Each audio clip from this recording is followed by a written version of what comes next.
flatter structure, heat shield, because when you're coming back in from reentry, we're going supersonic, we're compressing all the air ahead of us. That ends up causing a lot of heating along the surface. And without a heat shield, that would go straight into the structure. Yeah, one thing that's amazing to me, especially when I first picked up one of these heat shield tiles, is that they're so light. They almost feel like they're made out of foam. They're that light, and they kind of sound like it too. And one thing that we do want to mention, in order to reject the maximum amount of heat during that entry, like Shiva was just saying, they're black, and that's because black helps reject that heat that is building up on the exterior of the heat shield. Now, Starship is designed for vertical takeoff and landing as opposed to taking off and landing like an airplane. And that's because that's really important because we don't have runways on the moon or Mars. Fortunately, at those destinations, the gravity is not as high as it is here on Earth. On Mars, the gravity is just 1/3 of what it is here on Earth, and on the moon, it's just 1/6. So in both of those cases, Starship, with just its engines, can take off without needing the super heavy booster like we do need here on planet Earth. Now, for today's test, Starship does not have its landing legs attached because, like we said before, it won't be returning anywhere. Starship is expected to make a very hard ocean landing, which, if we even make it that far and manage to get any views, it will certainly make for a very exciting end to today's test.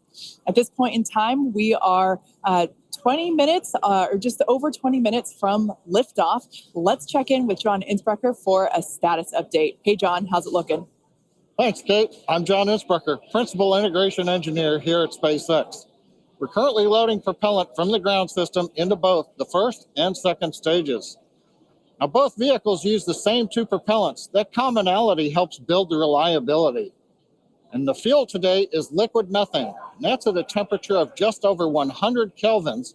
That's about minus 272 degrees below zero on the Fahrenheit scale. Now, liquid methane is a different fuel from Falcon 9.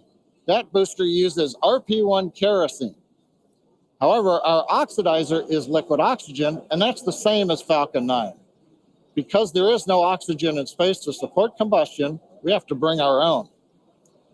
Now, leading up to where we are right now, we had a go-no-go poll. That was conducted just after T-minus 2 hours.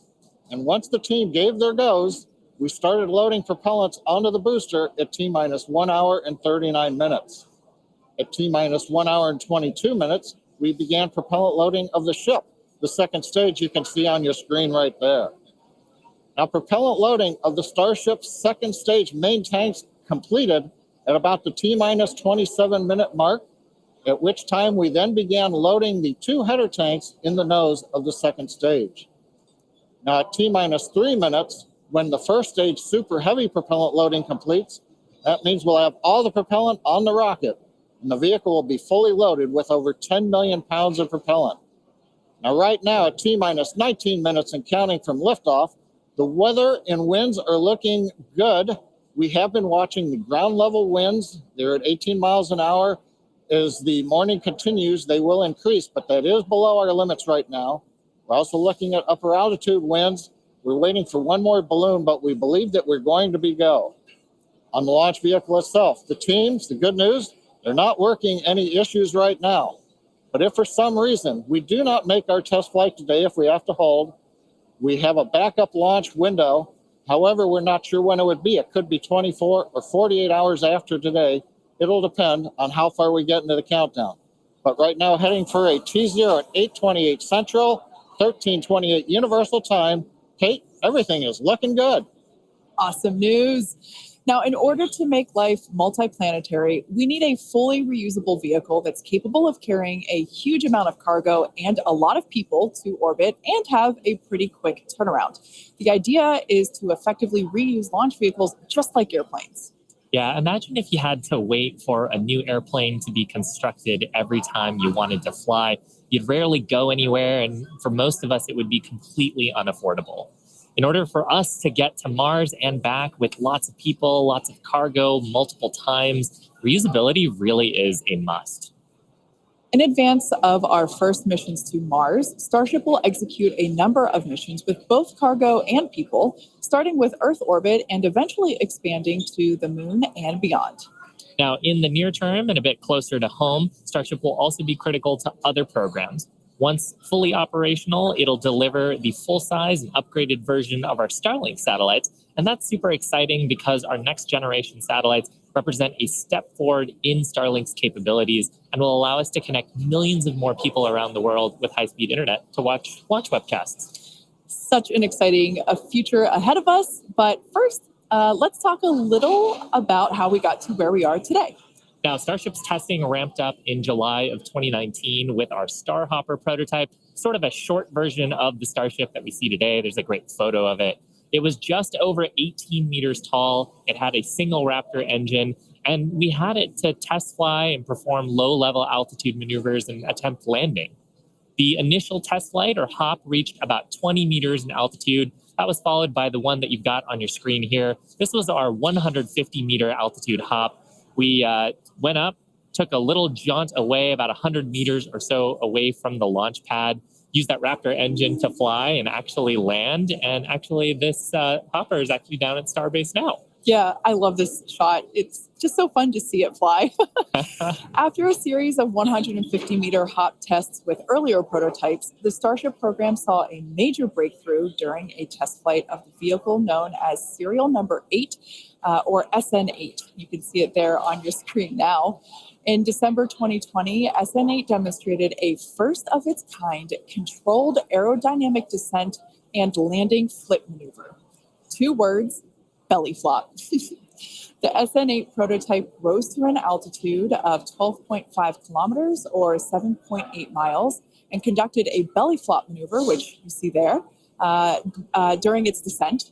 While it didn't stick the landing, the test was a major milestone in the development of Starship. In fact, we should be able to see that unfortunately failed landing. Boom. It was fun to watch, though. Rapid unscheduled disassembly, but learned a lot of data. Now, the testing continued on to prototype serial number 9. It took a 10-kilometer flight. It's about 6.2 miles up in February of 2021. We had a nominal ascent. We executed the engine cutoffs once we got to the top of the altitude window. We did that belly flop maneuver, which is so much more fun to say than controlled descent, aerodynamic maneuver. That was all stable, but unfortunately, we had a dramatic end on this flight as well.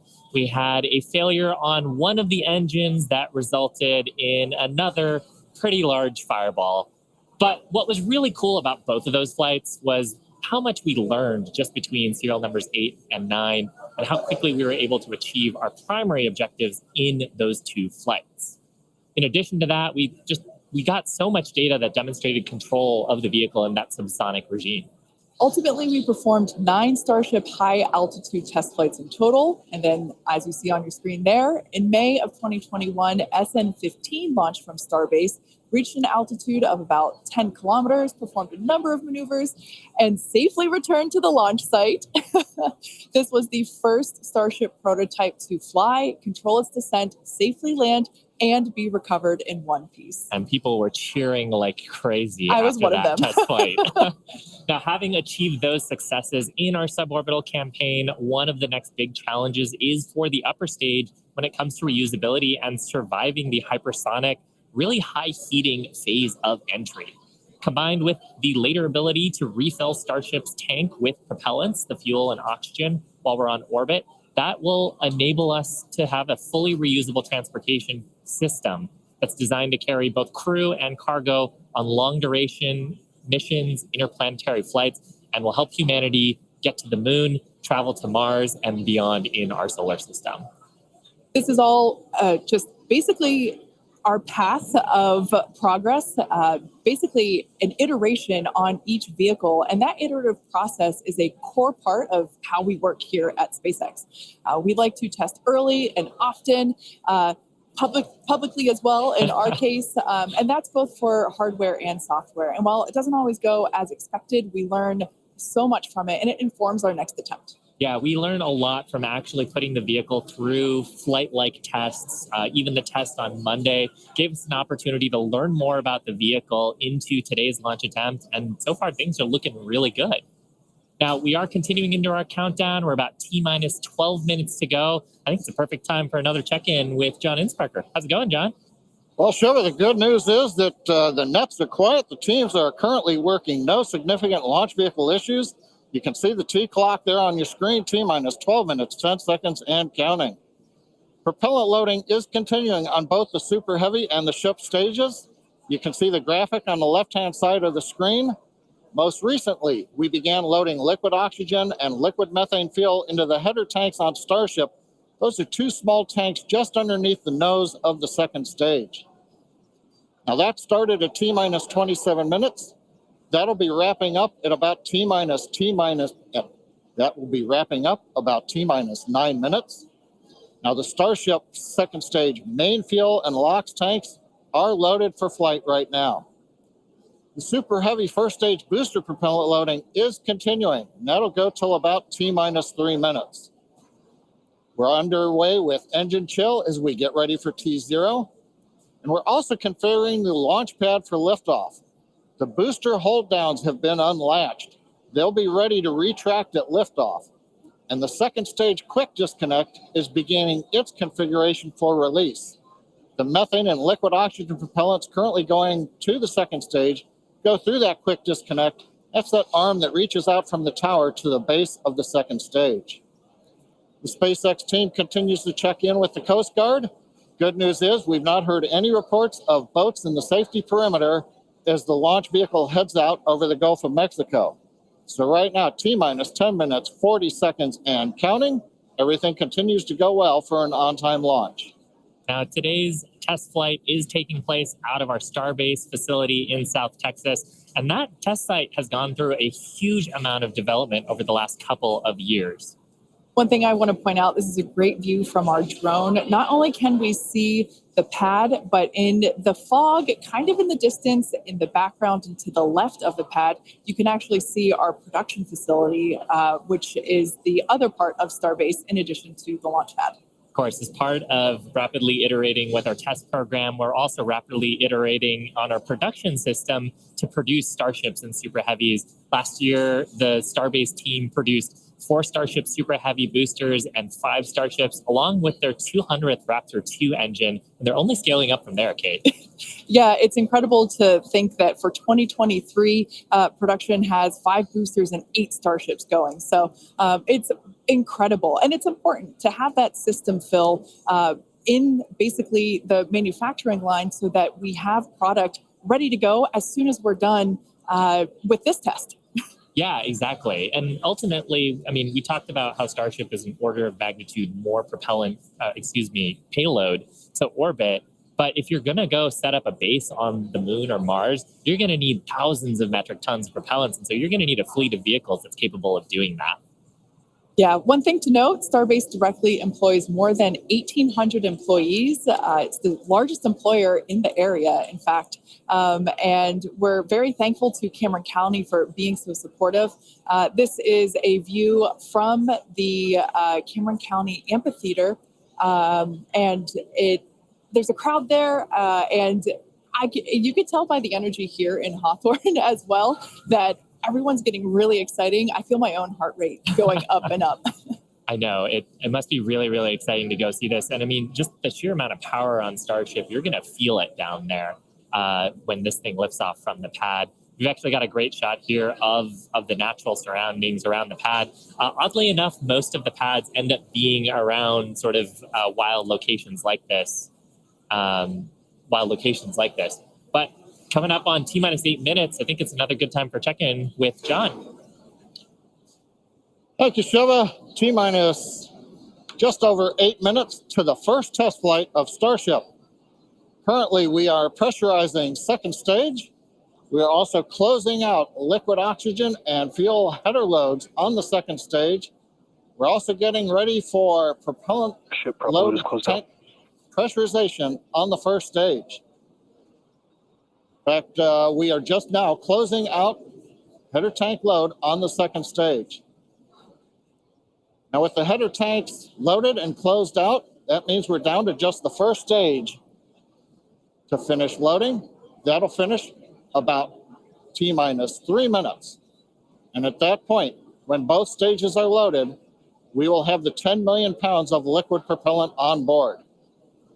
Now in the next few minutes, The guidance system will begin its final alignment for flight during a quiet period when the rocket's not doing anything. The automated flight termination system will be armed, and a final TVC checkout will be performed. Those are the engine wiggles, and hopefully we'll be able to see that with the cameras underneath the vehicle and maybe even the second stage engines. And there's a view looking underneath the super heavy first stage with the 33 Raptor engines. Now, a reminder as we continue counting down, if we do need to hold, the point where we hold the clock would be at T-minus 40 seconds. We can pause there. Typically in the past, if we need a little bit more time to finish final checkouts or do some pressurization of the onboard storage tanks, that's where we would hold. But currently, we're not hearing a need to hold. So at 6 minutes, 27 seconds, everything looks good. And of course, Kate Shiva, as we get close, we're going to get into the engine ignition sequence of 33 Raptors, and that's going to be something new for everybody. I cannot wait for that moment. So for those of you that are familiar with how we launch Falcon 9 rockets, you probably know that we light all 9 of those first stage Merlin 1D engines all at once. It's pretty different than what we do or what we're attempting to do today. We're actually going to be igniting those 33 engines in banks or clusters, and that sequence starts at T-minus 6 seconds. Yeah, and the ignition sequence is a little bit different, both in terms of the timing and also the ignition method. So on Falcon 9, we use a chemical called T-Tab. It's a pyrophoric material, so that means when you mix the two together, it produces a flame that kicks off that green characteristic spark on Falcon 9 missions. But actually on Starship, we use electrical ignition systems. Many of those are integrated on the ground system here. And the electrical ignition, we start lighting the banks at T-minus 6 seconds. And then over the next 4 seconds, the 3 sets of banks will ignite and eventually bring the booster up to a thrust to weight greater than 1 and hopefully ascent. Super exciting. Like we said, pretty different from our Falcon 9 launches. And so this will be the first time that any of us have gotten to see this type of integrated test flight with both the Starship and the Super Heavy booster. Everyone cheering as we get into T-minus 5 minutes. We want to remind everyone that success today is anything. It looks fun down there. I'm going to go do that. For today, success is anything that we learn that helps improve the future builds of Starship. If we lift off and clear the pad, we're calling that a win. A great shot of the pad there, a great shot of the quick disconnect on the second stage. You can see the frost line on the booster where that methane is fully topped up. I think we're just coming up on the last few minutes here of propellant fill on the booster. Now that quick disconnect is going to separate away as we actually get into the ignition sequence, but it's providing electrical connections now and also providing the propellants that we're loading into the vehicle. Yeah. We're just now under 4 minutes until liftoff of the Starship flight test. We've been following along for what honestly seems like days and days now, but really it kind of comes down to years. It has been a long time to get to where we are today. Now, fast forwarding a little bit, we have the opportunity to hold, if necessary, at 40 seconds. And we are able to hold there for about 15 minutes or up to 15 minutes and still be able to lift off. Yeah, and that's a little bit different from Falcon for the propellant sequence on Falcon that we don't have the opportunity to hold. So that's a cool new capability on Starship. Yep. Right now, T-minus 3 minutes, 10 seconds and counting. We've got some great views from the drone. It's nice that the fog is slowly lifting. We get some of the blue skies, hopefully good views. What we're waiting for right now is closeout of propellant loading on the first stage. That should be wrapping up here shortly. In fact, it looks like fuel fill and drain valves are coming closed. That means first stage is fully loaded, second stage fully loaded, and at 10 million pounds of propellant on board the Starship launch vehicle. I want to take a quick moment to say that the crowd energy here is electric. I feel like it's Falcon Heavy test demo all over again. And hopefully you'll hear us as we get into the plus count. But right now, next activity is coming up. The flight termination system arms at T-minus 2 minutes. Thrust vector control checkouts at T-minus 2 minutes. And then after that, major activity will be the T-minus 40-second gate. There's a view looking up at the 33 Raptor engines. There are 20 engines in a circle on the outside. And as Shiva said earlier, 13 engines on the center. Those are the ones that gimbal and steer the vehicle.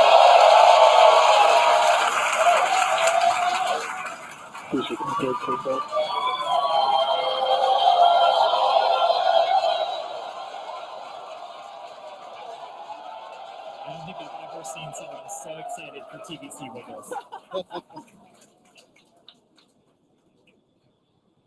Love this view. These are the 33 Raptor engines at the base of the super heavy booster. I think we can see those wiggles now. We're currently inside 90 seconds. Next major activity, T-minus 40 seconds. That is a gate, a decision point. We're waiting. Possibility the propulsion team may need a few minutes. Flight termination system is armed for flight. We're getting ready for T-minus 1 minute and counting. No, T-minus 1 minute and counting.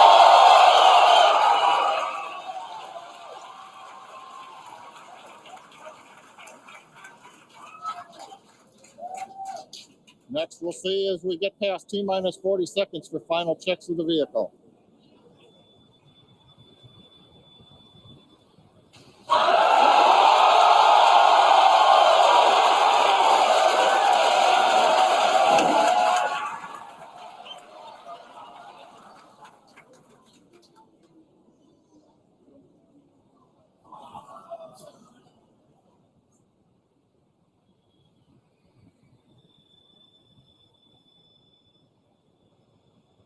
Okay, you can see the clock is recycled. Flight director has called a hold. We are recycling. For the moment, we'll see where they move the clock back to. They could hold at T-minus 40 seconds. They could go to an earlier point. Give us a minute to listen into the nets, and we'll see if we can get you more information to share.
John Innsbrucker again here at the Hawthorne webcast desk.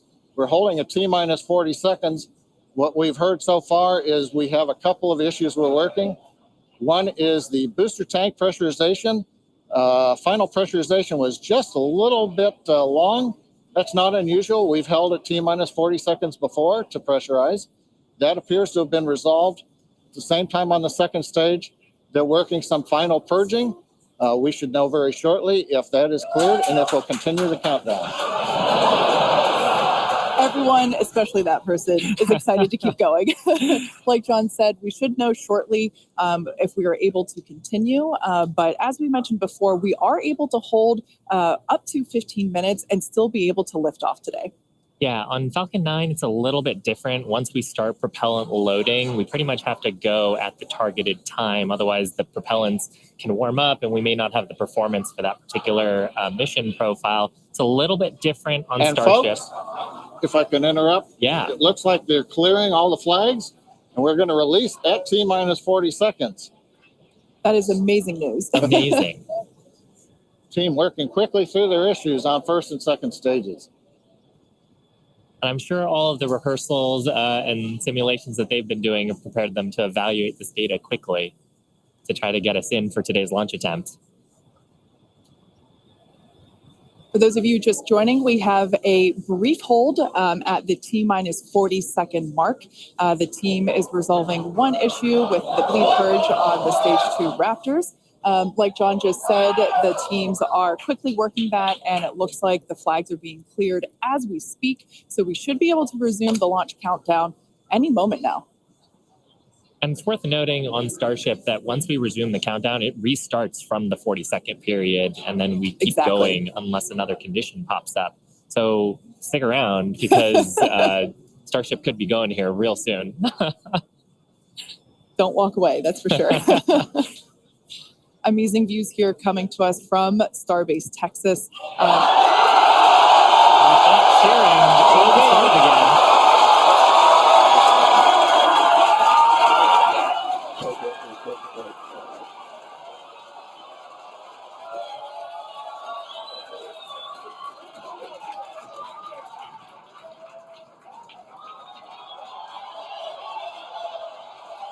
T-minus 15 seconds.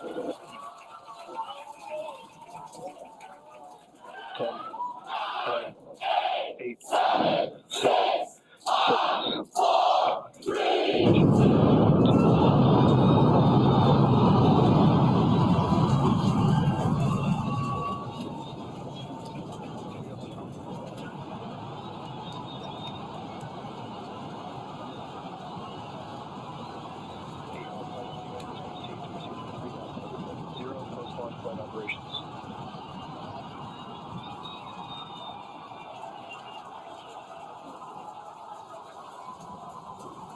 Booster upper chamber pressure is nominal.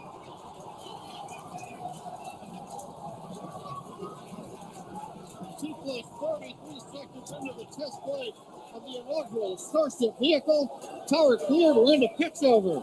Propulsion reports first stage engines nominal. What a sight from the ground cameras at Starbase. We're flying at twice the thrust of the Saturn V heading to space. Additional signals at this proceed. We're throttled down and throttled back up. Going through the period of maximum aerodynamic pressure.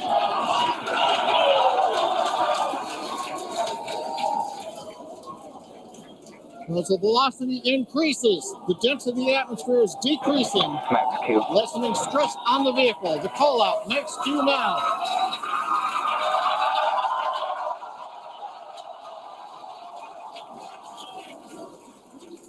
Continuing to watch the first stage as we head down range.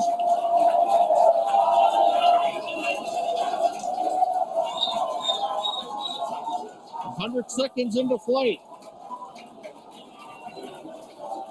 Our next major activity is going to be shutdown of the first stage. The Houston tracking station now acquiring the vehicle. With shutdown, we will get separation of Starship from Super Heavy and ignition of the Starship engines. When Starship separates, we light up 6 engines in a staggered sequence. And if all goes well, those 6 engines will burn for almost 6.5 minutes. Onboard view from Starship. And there's views of the Raptor engines on the second stage as we prepare for stage separation. Now, after stage separation, the first stage will flip and begin a boost back maneuver for landing in the Gulf.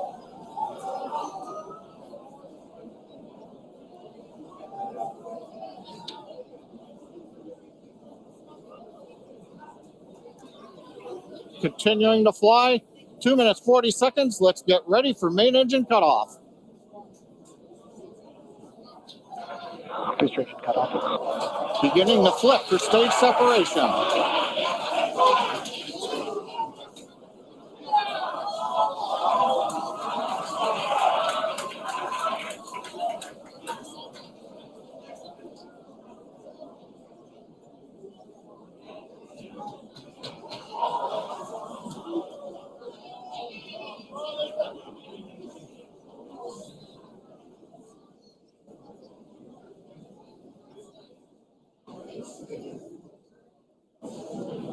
As of right now, we are awaiting stage separation, where Starship should separate from the Super Heavy booster. Yeah, Kate, right now it looks like we saw the start of the flip, but obviously we're seeing from the ground cameras the entire Starship stack continuing to rotate. We should have had separation by now. Obviously, this is does not appear to be a nominal situation. Yeah, it does appear to be spinning, but I do want to remind everyone that everything after clearing the tower was icing on the cake. And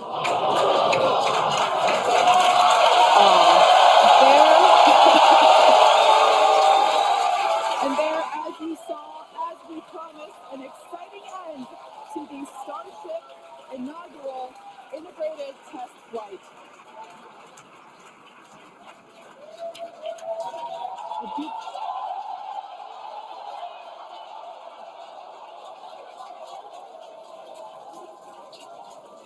Everyone here absolutely pumped to clear the pad and make it this far into the test flight, the first integrated flight of the booster and the Starship vehicle. Live view there of our control center at Starbase, which we refer to as Star Command. As we said before, obviously we wanted to make it all the way through, but to get this far, honestly, is amazing.